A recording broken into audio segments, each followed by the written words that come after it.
What's up, besties? Welcome back to another podcast episode of Mommy Matters on my channel. This is something new that I have been doing. As you can see, this episode, I'm not even sure if this is going to work out. Baby, I thought you were watching Miss Rachel. Go watch Miss Rachel. Right now, you want to say hi? Come here, baby.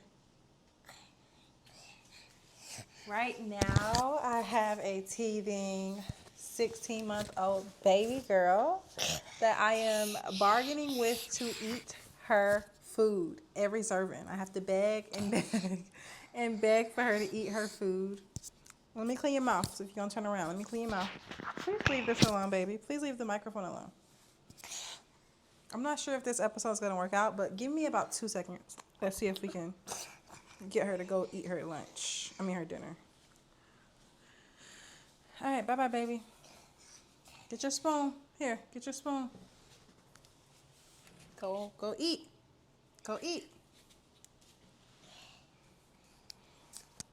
All right. Hopefully that wasn't too disturbing, but yeah, I'm not baby free right now, and I wasn't last episode. She was just napping, but today I had some mommy time. I got my hair done. Did not get my nails done like I wanted to because the time wasn't timing, but I got my hair done and I dropped my baby off so she could get her hair braided by grandma, and it was a win-win type of day. So I'm currently home and my baby is over there. I hope she's eating the dinner that I slaved in the kitchen to make, but it doesn't look like it. And this stage has been very, very hard with trying to beg and beg and beg her to eat, and also make sure she's growing and doing what the doctor told me to do when it comes to getting certain nutritions. And it's not easy. But I'm clearly not the only mom going through this, because I talked to a lot of moms about this. Like, what is your toddler eating? Like, some people post these plates that they're making their kids, their toddlers, and it's like a 5-course meal, and they show that they eat it all. And I'm just like, or at least eat most of it. So I'm just like, what is really tea? But I also see moms who say their kid just survives off of peanut butter jellies or French fries, and I relate. So hoping this phase does end soon, because she is teething. Like 8 teeth.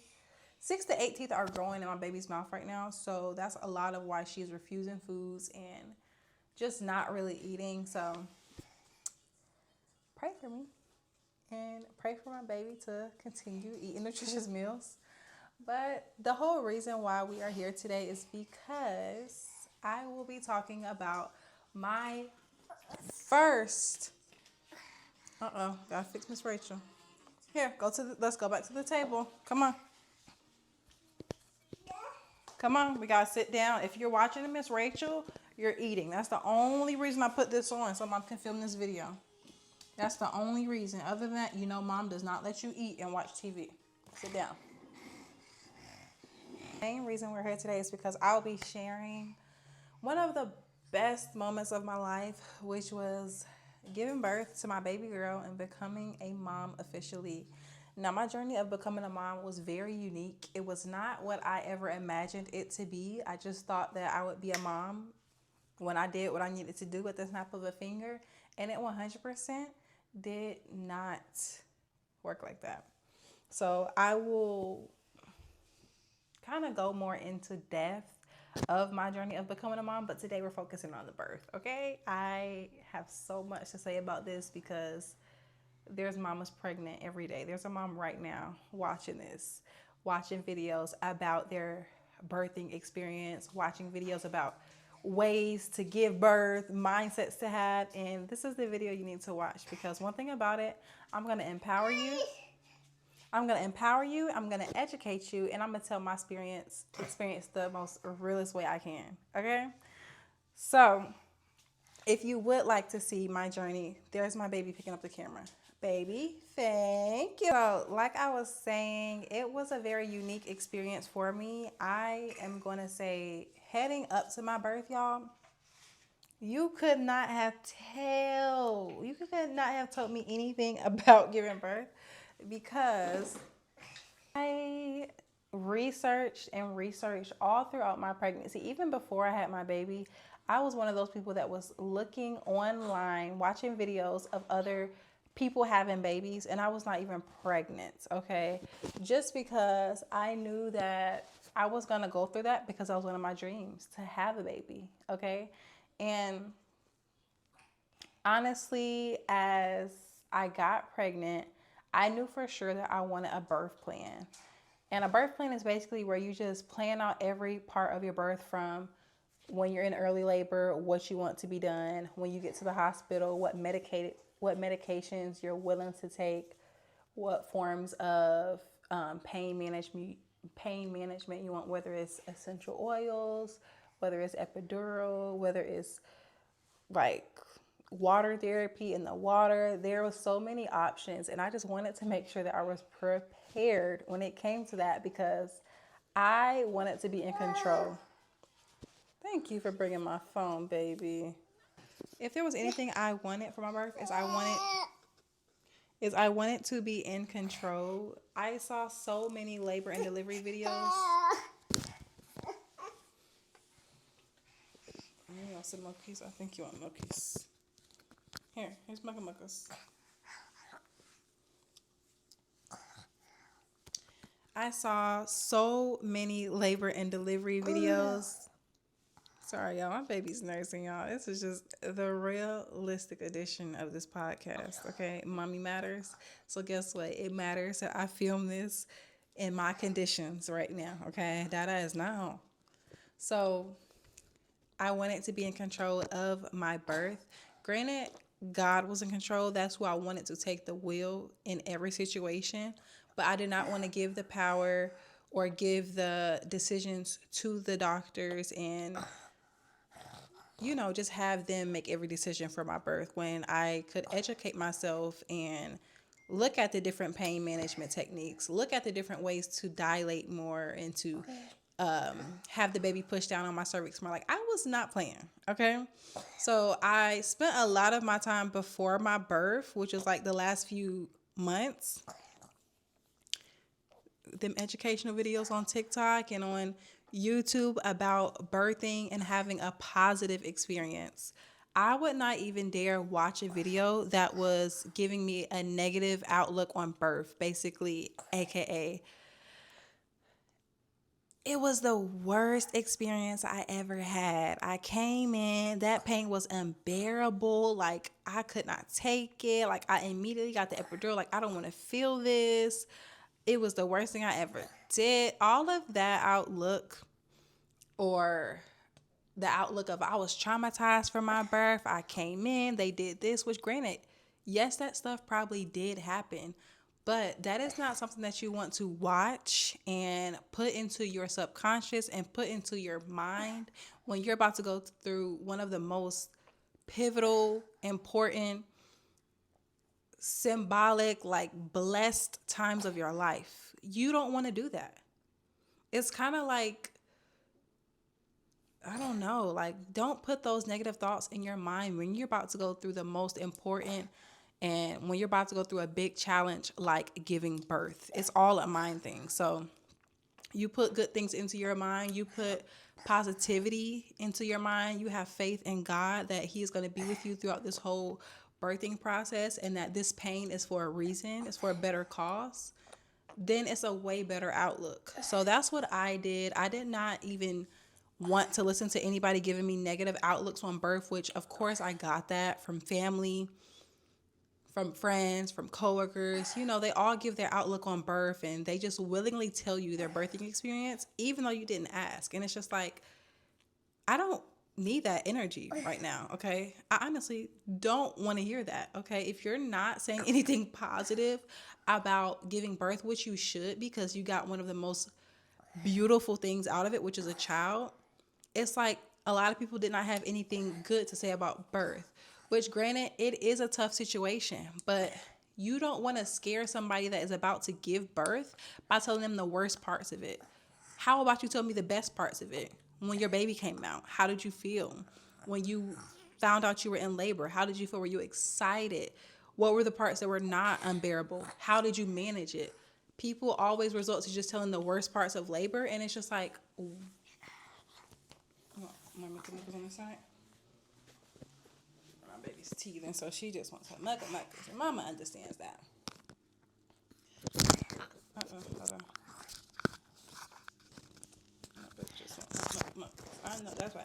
Yeah, I'm not sure why people tell the most negative parts of birth, especially to pregnant women that are about to experience this any day now. But I blocked that out 100% throughout my whole pregnancy. So leading up to my actual birth, I printed out my plan. And this birth plan, I got it off of my hospital's website. Side note, I love the hospital I gave birth at. We'll get more into that. So I printed off my birth plan. I wrote it down, talked about it with my partner, and made sure that we both understood every part of what we wanted when it came. Made sure that we were both very clear on every part of my birth, because you never know. There could be times where you have to go under anesthesia and you're not able to make a decision, and the next person that they will ask is your partner if you're married, or it will be your mom. But yeah, we made sure we were clear. My original plan was I wanted to labor at home as long as I could when I found out I was in early labor. I did not want to go in and start early labor by getting my water broke. I did not want to have any intermission of starting labor unless it was naturally. I did not want epidural unless I just decided to, but I was trying my hardest to not get epidural. So that was on my plan. Like, I wanted to try essential oils as pain management. Lavender relaxes you. Peppermint. All of those things were ways that I really was aiming and put on my birth plan to handle pain. Now, mind you, this is my first time, of course, going through labor. So I had walking. I had being able to be mobile during labor, walking, bending down, peanut ball. I think I even had put, how did she answer the phone for her dad? I have no idea. I even had just walking through the hallways as labor progressed, okay? It was every detail on there. So I made sure that I printed it out. I took it to my hospital, and I had multiple copies for nurses in my files. Also, for my birth plan, I noted that I just wanted me and my man in the room. I did not want any family in the room when I was pushing. I didn't want any family in the room right after having the baby, because that time to me and to us was very sacred. It was our first moments with our baby, and we wanted to soak that in by ourselves. And have golden hour and skin to skin, all of that just amazing first time stuff we wanted to do. So leading up to the actual day of giving birth, okay, the most exciting part, I thought that I would be giving birth early because it was my first time, and I heard, oh, when you're 37 weeks, you're full term, you could have the baby. So once I was 37 weeks, I was really thinking that this baby was about to come out at 37 weeks. The Lulu, okay? Don't believe that. Don't fall for that. So I was getting more and more impatient. As I was 37 weeks. My last week, I did go to the doctor. And at this point, I've been going to the doctor every week because it's your last month. Like, you go to the doctor every week when it's your last month. So I'm going to the doctor. I'm having them check me. And I'm like, why is it so zoomed in, baby? I'm having them check me. I'm like, okay, am I dilated? Does it look like I'm going into labor any soon? And they did tell me that, the baby's head was pushing on my cervix, which is good. She was in the center, all of that. So I'm really thinking that I'm about to have the baby at 37 weeks. But fast forward to 39 weeks, it's a few more days until I give birth. And I'm going into the doctor peed off. I'm like, what is taking so long? What's going on? Why am I not in labor yet? What is happening? Okay, the due date was this day. I'm full term. What's happening? Full term is 40 weeks, boo. Full term is not 37. Full term is not 37 weeks. Okay, so I'm going to the doctor what is really tea? And the doctor's like, just relax. Don't worry. Just relax. You'll be going into labor soon. And I'm just like, over it. Okay. So my due date was a few days, probably coming up in 2 days. So I had this doctor's appointment. I'm like, you know what? I'm not going to get induced, but I want you to give me a membrane sweep.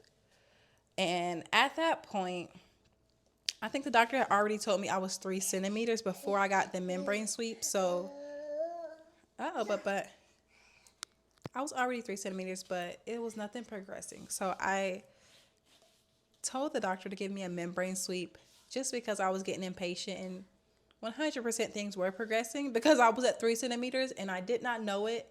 And my body did that on its own. So I still got the membrane sweep.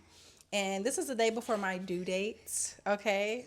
That same day, later on that night, is when I started to feel my contractions and stuff. But I said in my plan that I was not going to run to the hospital the first time I felt something, because I educated myself and I was aware of what happens when you go to the hospital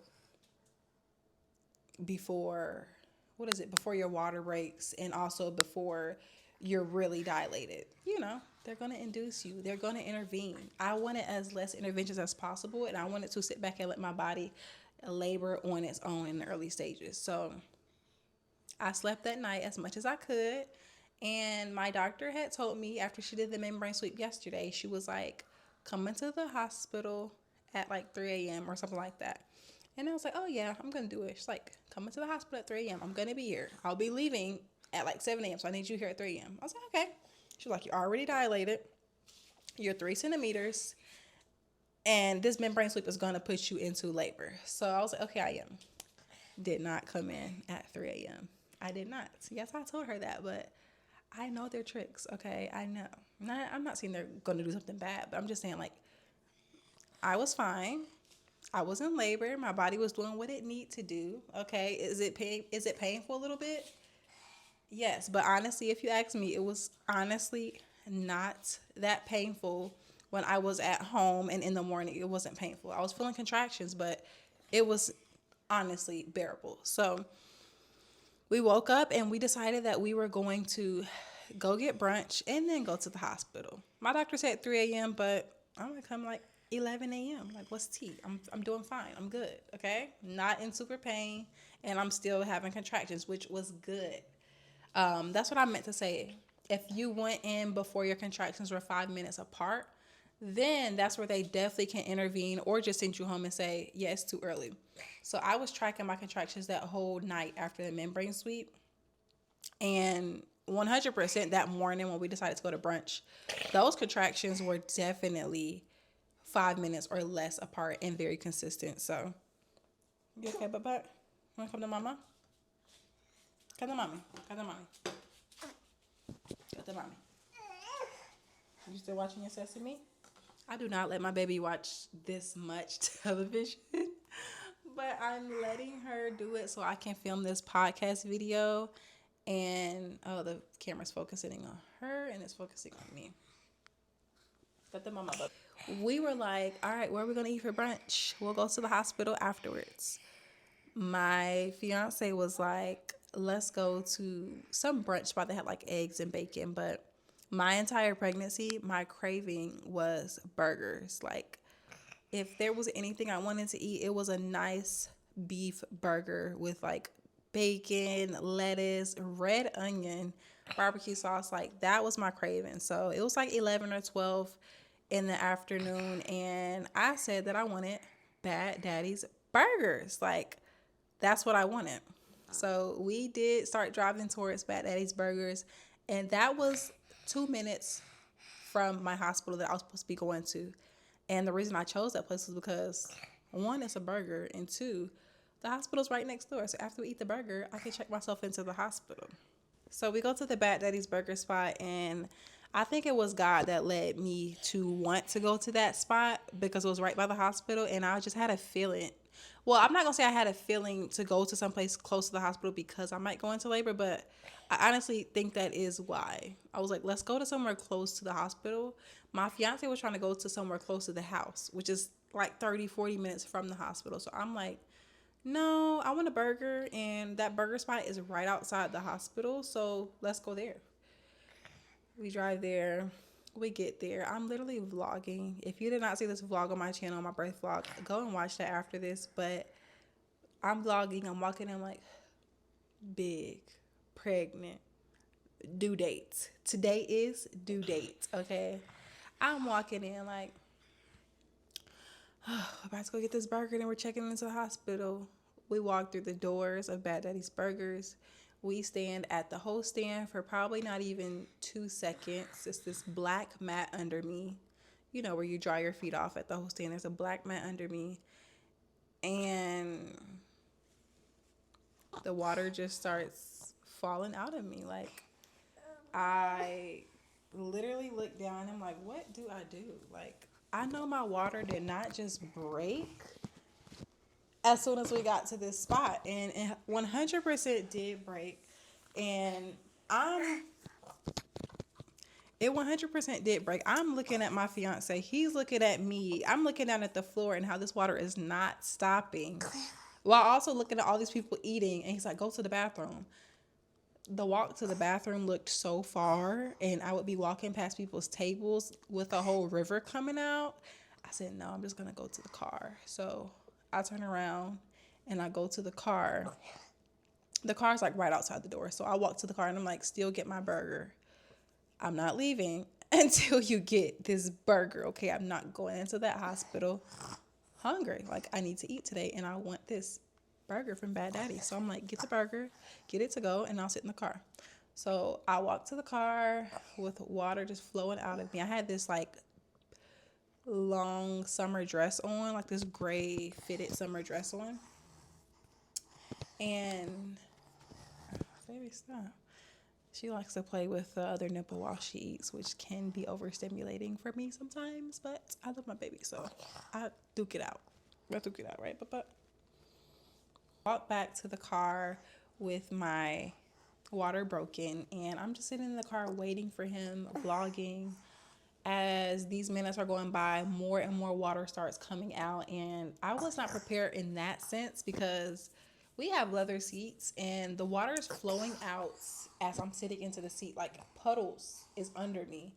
And I'm like, what the heck do I do? Like, I'm sitting in the puddle. I don't have no towel. So I just decided to get outside of the car, and I tried to put a pad on. Why would I do that when the pad filled up in 1 second? I tried to get out the car, change my pants. Why again would I do that?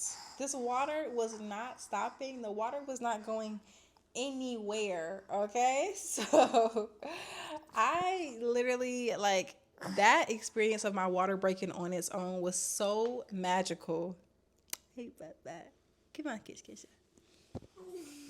So the water breaking was just magical. Like, that water was like a warm waterfall falling out of me, okay? And 100%, by the time my fiance was almost back into the car, the contractions got more intense, where it's like, ooh, like, ah. So definitely, once that water breaks, the contractions get more intense, which makes sense because that baby is coming 100%. So he comes out, I get my burger, and I'm just enjoying it, knowing that I'm about to go check into the hospital. And it's 2 minutes away. It's no rush. It's no panic about getting there in time and being in pain. Nothing. Like I said, the pain was very manageable. So we pull into the hospital and we're laughing, trying to be serious because it's like, where's the entrance? I know we just did this hospital tour, but that day of, your mind just goes blank. We're like, where is this entrance at? We find it, we park, and he asked me if I wanted to get dropped off at the front. I told him no, like, no, I want to walk because walking is going to help push her down on my cervix more. It's going to help me dilate more. This is what I read. Like, I do not want to get dropped off at the front. Like, I need all the extra walking right now. That didn't happen how I thought it would. So we're walking from the parking garage, trying to get up into the hospital, and this water is not stopping. And at this point, I'm like, I don't know. I think you might need to drop me off at the front. Like, we're laughing. He's making me laugh. So Why are you trying to bite mama? He's making me laugh, so the water's coming out a lot more. Contractions are getting intense, and I'm trying to walk. So we ended up having to get back in the car, and he dropped me off at the front with soaking wet clothes, and I just had to walk in there as vulnerable as possible with a lobby full of people. But granted, there was this nice security guard lady that saw me when I walked in and hurried up and directed me to the elevator to send me up to the labor and delivery floor. Okay.